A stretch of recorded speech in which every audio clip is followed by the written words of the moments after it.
Good morning class. आज हम पढ़ेंगे एक नया चैप्टर जिसका नाम है समय की शुरुआत।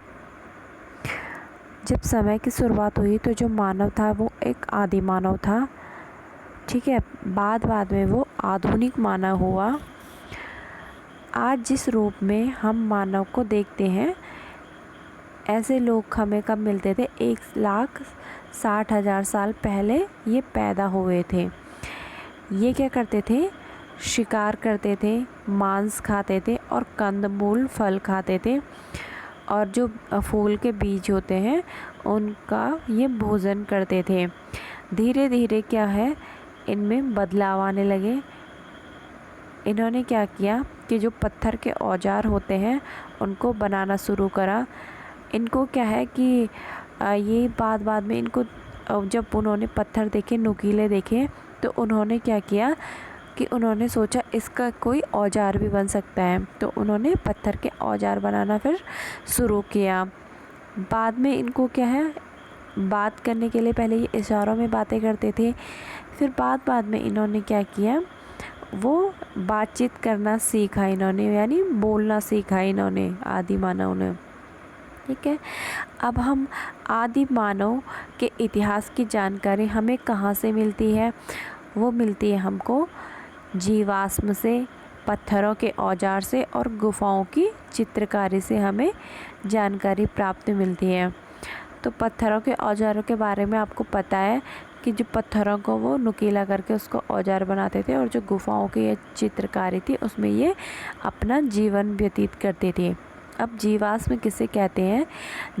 जीवाश्म वो होता है जैसे कि कोई जानवर मर गया, तो जो कोई जीवन क्या है, जानवर मर गया और जो मानव है कोई वो मर गया, तो उसकी जो हड्डियां वगैरह होती थी, या कोई जानवर मर गया जो उसकी हड्डियां बहुत साल तक वहीं पड़ी रह गई थी, तो उसके ऊपर से कुछ जो परतें जम जाती हैं, धूल मिट्टी वगैरह, तो वो क्या है, एक सड़ के वो उस जगह में, उसको क्या कहते हैं, जीवाश्म। कैसे? उसको ऊपर से और सारी चीज़ें जैसे पत्ते वगैरह पड़ गए उसमें, ठीक है, तो उसको हम जीवाश्म कहते हैं।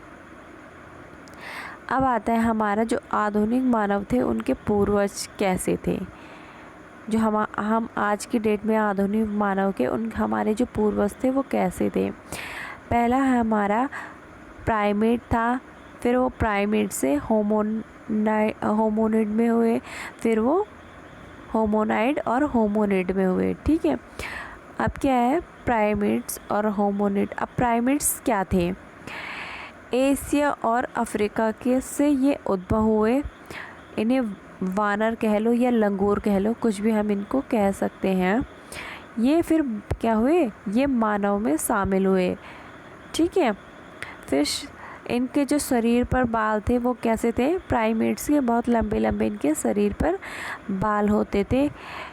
जो ये जब ये बच्चा पैदा करते थे, तो जब इनका बच्चा पैदा होता था तो ये माँ के गर्भ में बहुत समय तक रहता था, और बहुत टाइम बाद ये पैदा होता था, ठीक है। इनके जो दांत होते थे वो भिन्न भिन्न होते थे, यानी अलग अलग होते थे, कई किस्म के इनके दांत होते थे। और प्राइमेट श्रेणी में क्या है, उपसमूह उत्पन्न हुआ।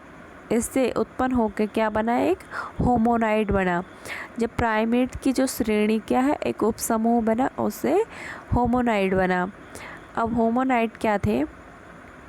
अच्छा, जो पहले के मानव है वो तो एक क्रमिक रूप में हुआ। पहले वो क्या था, वानर थे। वानर से क्या है, आदि मानव से क्या है, वो आधुनिक मानव हुआ। तो ये किसने बताया था? ये एक लेखक है, इनका जो नाम है ये है चार्ल्स डार्विन ने ये अपनी पुस्तक में लिखा था। इनकी जो पुस्तक का नाम था वो था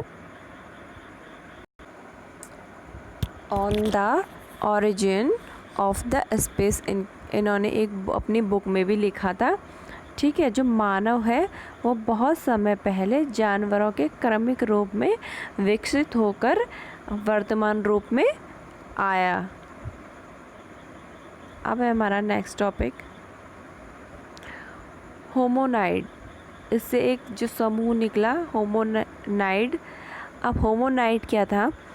इसमें वानर शामिल थे। इनका जो मस्तिष्क होता था वो होमोनिड से छोटा होता था। अभी हमने पढ़ा कि होमोनिड का जो मस्तिष्क होता है वो बड़ा होता है और यहाँ पे होमोनाइड का जो मस्तिष्क है वो छोटा होता है। और जो ये 4 पैरों के बल चलते हैं, जो होमोनाइड है वो 4 पैरों के बल चलते हैं, जबकि क्या है होमोनिड 2 पैरों के बल चलते हैं। ये थोड़ा होमोनाइड क्या है बंदरों से थोड़ा भिन्न होते थे, ठीक है, चाहे चिंपैंजी कह लो इनको।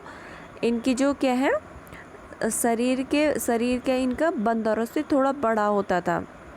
जो इनका शरीर है वो बंदरों से बड़ा होता था और इनकी पूंछ नहीं होती थी। अब है हमारा होमोनिड। होमोनिड क्या है? इनका जो उद्भव हुआ था वो अफ्रीका में हुआ था। होमोनिड परिवार के सदस्य थे। अब ये होमोनाइड क्या है इन्हीं के होमोनिड के परिवार के सदस्य थे। इनका जो मस्तिष्क का आकार होता है वो बड़ा होता है। अभी हमने पढ़ा होमोनिड का छोटा होता है, होमोनाइड का छोटा होता है और होमोनिड का जो सर होता है वो बड़ा होता है, मस्तिष्क का आकार बड़ा होता है। और जो ये है ये 2 पैरों पर चलते हैं। अभी हमने पढ़ा था कि होमोनाइड का जो है वो 4 पैरों के बल चलते हैं, ठीक है। ये जो औजार बनाने की जो इनकी क्षमता है वो इनकी अच्छी थी, ये औजार बना लेते थे। होमोनिड को कई शाखाओं में बांटा जाता है। होमोनिड को कई शाखाओं में बांटा जाता है। इनकी जो दो शाखाएं थी वो इन 2 महत्वपूर्ण शाखाएं थी। एक था ऑस्ट्रेलोपैथिकस, दूसरा था होमो। अब हम जानेंगे ऑस्ट्रेलोपैथिकस क्या होता है और होमो क्या होता है, ठीक है।